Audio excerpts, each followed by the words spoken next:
नमस्कार जी, मैं doctor Manish Yadav, Rajshree Ayurveda spine clinic, Kanpur, Uttar Pradesh, Ashoknagar. आज हमारे एक मरीज हैं राम नरेश कटियार जी। ये मेरे पास आज से कुछ 20 से 25 दिन पहले आए थे। इनकी कमर में दर्द था और पैरों में हल्का सा फटन भी था। ये हमसे पहले कई और डॉक्टरों के पास भी गए थे, जिसमें इनको ऑपरेशन की सलाह दी गई थी। खास तौर पे इनकी एमआरआई में जो है वो निकला था central canal narrowing, pedicular nerve root impingement, bilateral recess with transverse nerve root compression और डिजेनरेटिव चेंजेस थे। एज अकॉर्डिंग ऑस्टियोफाइट्स थे। तो ऑस्टियोफाइट्स तो नहीं कम हो सकते, लेकिन हाँ, जहाँ पे जो इनकी L4 L5 का एपी डायमीटर था वो तकरीबन 7 mm के आसपास में था। अब पेशेंट को जो दर्द हो रहा था उस समय पेशेंट अपनी काफ़ी तकलीफ में था। दूसरे डॉक्टर्स ने क्या सलाह दी, अभी 20 दिन की थेरेपी हो चुकी है और अभी हमें 10 दिन की थेरेपी और भी करनी है। देन हम उसके बाद एमआरआई दोबारा कराएंगे। जैसा कि हमारे दूसरे पेशेंट्स के साथ में हम एमआरआई कराते हैं या मरीज को कह देते हैं, मरीज की भी इसमें इच्छा रहती है कि वो एमआरआई करा रहा है या नहीं करा रहा है। अब हम राम नरेश कटियार जी से जानेंगे कि इनको पहले क्या तकलीफ थी, अभी क्या तकलीफ है और थेरेपी के दौरान कैसा क्या आराम मिला। नमस्कार जी राम नरेश जी। नमस्कार। ये बताइए कि आपकी जो ये तकलीफें थी, आप हमारे से पहले किस डॉक्टर के पास गए थे और कैसा क्या हुआ था, कब से तकलीफ थी आपको? अंकुर गुप्ता जी के यहाँ है, उन्होंने चेक किया और ये करवाई एमआरआई। तो बोले ऑपरेशन के अलावा और कोई चारा है नहीं। ऑपरेशन के अलावा और कोई चारा है? जी। फिर आपको हमारे बारे में कहा?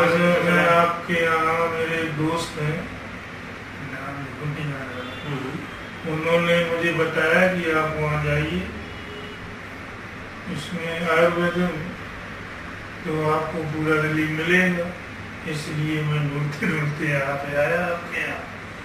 इसके बाद जैसे आपको दिखाया और आपकी सलाह को मैंने मानने के बाद उसी पद पे चलने से मुझे 20 दिन की थेरेपी में 80% करीब लाभ मिल गया। 80% के आसपास लाभ मिल गया जी। ये सबसे पहले ये बताइए कि आपको तकलीफें क्या क्या हो रही थी? तकलीफें सब, मेरे पैर सुन्न हो रहे थे, झंझनाहट हो रही, कमर में दर्द हो रहा था, एक घुटने में दर्द हो रहा था, एक में दर्द, दोनों घुटनों में दर्द हो रहा था। सुन्नपन भी होता था पैरों में? जी। अभी कितना सुन्नपन बाकी बचा है? सुन्नपन तो खत्म है, झंझनाहट बची। झंझनाहट बची? झंझनाहट भी कितनी होगी पहले की अपेक्षा? पहले की अपेक्षा 20% बची। पहले की अपेक्षा 20% बची हुई है। अच्छा, एक ऑपरेशन कराने के बाद जो लोगों का सिनेरियो होता है, क्या लगता है आपको कितना ज्यादा मतलब लोग ठीक हो जाते होंगे? आपने और भी मरीजों से भी जानकारी ली होगी? मैंने काफी लोगों से सलाह ली तो बोले कि आपने इसका सक्सेस नहीं है, उस नस की जगह कोई दूसरी नस कट जाती तो हो सकता कि आपको लेटे आने लगे, या कमर तिरछी हो जाए, या चलने में को 10 साल लग जाए। इसलिए मैंने आयुर्वेद को चुना। अच्छा, जो आयुर्वेद को आपने चुना, अब ओवरऑल जैसे कि आपने बताया कि 80% आपको आराम है। सब घूम फिर के भी हम बात करें, जैसा आपके मित्र ने कहा था उसके तरीके, उसे हिसाब से आपको आराम बेहतर मिला है? जी। अभी हमने आपको बताया है कि आपको 7 दिन बाद मुझे दोबारा मिलना है। 7 दिन के बाद में हमें जैसी स्थिति परिस्थिति लगेगी, उसके बाद हम 10 दिन आपकी दोबारा से फिर से थेरेपी करेंगे और थेरेपी करने के बाद एक बार पुनः एमआरआई आपकी करवा के चेक करेंगे। जो हमारे यहाँ पेशेंट नर्व कंप्रेशन में आते हैं, जो एपी कैनाल डायमीटर हमारा जो कंप्रेस होता है, हम दुनिया में कोई सी भी सर्जरी कराते हैं जहाँ पे नस के दबने की बात कही जाती है या जहाँ पे नर्व कंप्रेस होती है, जहाँ पे डिस्टेक्टोमी, लेमिनेक्टोमी जैसी सर्जरीज की जाती हैं, उस सर्जरीज को करने के पीछे सिर्फ उस लेमिना को हटाना या डिस्क को उस जगह से हटाना ही होता है। इसको बिना ऑपरेशन के, जैसा कि आप राम नरेश जी के शब्दों में सुन पा रहे हैं, उसको रिकवर किया जा सकता है।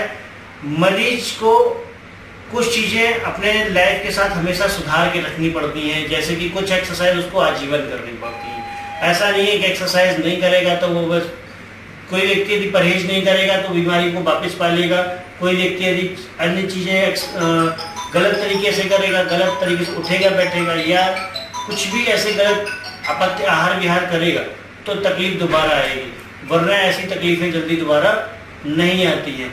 हाँ, जिस जगह पे हमने इसको कवर किया है उस जगह को छोड़ करके दूसरी जगह भी ये आती रहती है, क्योंकि 34 वर्टिब्रास हैं, यहाँ पे नहीं तो किसी और में, और किसी और में नहीं तो किसी और में। हम कहाँ कहाँ तक ऑपरेशन कराएंगे। लंबर में ही 5 गड्डियाँ होती हैं और उसमें भी जो है 4 से 5 गद्दियाँ होती हैं, तो हम उनमें से कितनी गद्दियों का ऑपरेशन करा पाएंगे, कितनी जगह का लेमिनेक्टोमी या डिसेक्टोमी करा पाएंगे। तो यदि ऐसी समस्या आप में से किसी को है, हमारे कमेंट बॉक्स में आके कमेंट करें, हमसे उसमें सवाल पूछ सकते हैं। हमारा सेंटर है कानपुर अशोक नगर में, वहाँ पे आके आप दिखा सकते हैं।